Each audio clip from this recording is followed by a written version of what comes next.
총선이 다가오고 있습니다. 크리스천들은 어떤 마음으로 선거에 임해야 하는 걸까요? 또 어떤 후보를 지지해야 하는 걸까요? CGN투데이 총선 특집 보도 두 번째, 일덕의 발언 대표 방선기 목사의 칼럼을 통해 함께 생각해 봅니다. 예수님이 승천하신 후에 남은 11사도와 성도들이 제일 먼저 한 일은 가룟유다를 대신할 제자를 선택하는 일이었습니다. 이때 제자들은 자격 조건을 갖춘 두 사람을 후보자로 세운 다음에 제비를 뽑아서 결정했습니다.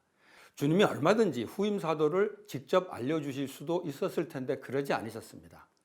주님은 인간 사회에서 통용되는 선거라는 방법을 통해서 제자를 선택하게 하신 것입니다.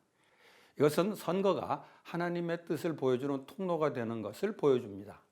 이렇게 선거를 이해하면 선거에 대한 크리스찬의 사명은 명확해집니다. 선거에 적극적으로 참여하는 한편 부정선거를 막는 일에 최선을 다해야 하는 것입니다. 자, 그렇다면 그 다음 문제는 어떤 후보자를 선택해야 할 것인가의 문제입니다. 선거에 임할 때 가장 먼저 해야 할 일은 후보자 중에 가장 하나님의 뜻에 합당한 사람을 뽑는 일입니다. 이때 크리스찬들이 후보자의 종교를 고려하기 쉽습니다. 그러나 선거가 종교 지도자를 선택하는 것이 아니라 정치 지도자를 선택하는 것인 만큼 선택의 기준은 후보자의 종교나 신앙이 아니라 직책에 합당한 능력과 인격을 갖추었냐가 돼야 합니다. 후보자들 중에 지도자가 될 만한 실력과 인격을 갖춘 사람이 없다고 생각한다면 그들 중에서 덜 나쁜 사람, 즉 차악을 선택해야 합니다.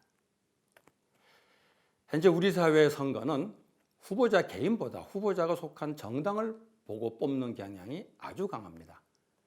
그러므로 선거에 임하면서 정당을 선택하는데 크리스찬은 어떤 자세를 가져야 하느냐가 중요합니다. 지금 한국 사회가 양분돼 진영 논리가 팽배해 있는 것이 현실입니다. 이 진영 논리는 크리스찬들 사이에서도 비슷하게 존재해서 교회 안에서도 심각한 갈등을 겪고 있습니다. 혹자는 진정한 신앙을 가진 크리스찬이라면 특정 이념을 가진 특정 정당을 선택해야 하고 다른 이념을 가진 다른 정당은 절대로 선택해서는 안 된다고 주장하기도 합니다. 그런데 그것은 신앙과 이념을 혼동하는 데서 나온 잘못된 생각입니다.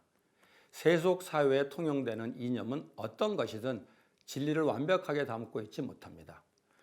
그러나 동시에 세속 이념이지만 그 안에 진리의 한 부분을 담고 있기 때문에 사람들은 자기 취향이나 기질에 따라 특정 이념을 선호할 수 있습니다.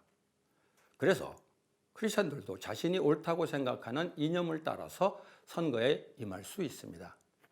예수 그리스도의 복음만이 절대적인 진리며 세상의 이념은 어떤 것이든 절대적인 진리가 될 수 없기 때문입니다. 크리스찬들은 이번 선거를 통해서 뜻이 하늘에서 이루어진 것 같이 땅에서도 이루어지기를 기도해야 합니다. 그리고 개인적으로 기도로 준비한 후에 투표에 임해야 합니다. 사회적인 참여에 열정을 가진 크리스찬들은 이번 선거가 공정한 선거가 되도록 감시하는 일에 헌신해도 좋겠습니다. 크리스찬들은 서로 다른 이념을 추구하더라도 그리스도 안에서 여전히 한 몸이 되어야 합니다. 갈라디아서 3장 28절 말씀을 현대사회에 적용한다면 이렇게 확장할 수 있을 것입니다. 유대 사람도 그리스 사람도 없으며 종도 자유인도 없으며 남자와 여자도 없으며 진보 보수도 없습니다. 여러분 모두가 그리스도 예수 안에서 하나이기 때문입니다.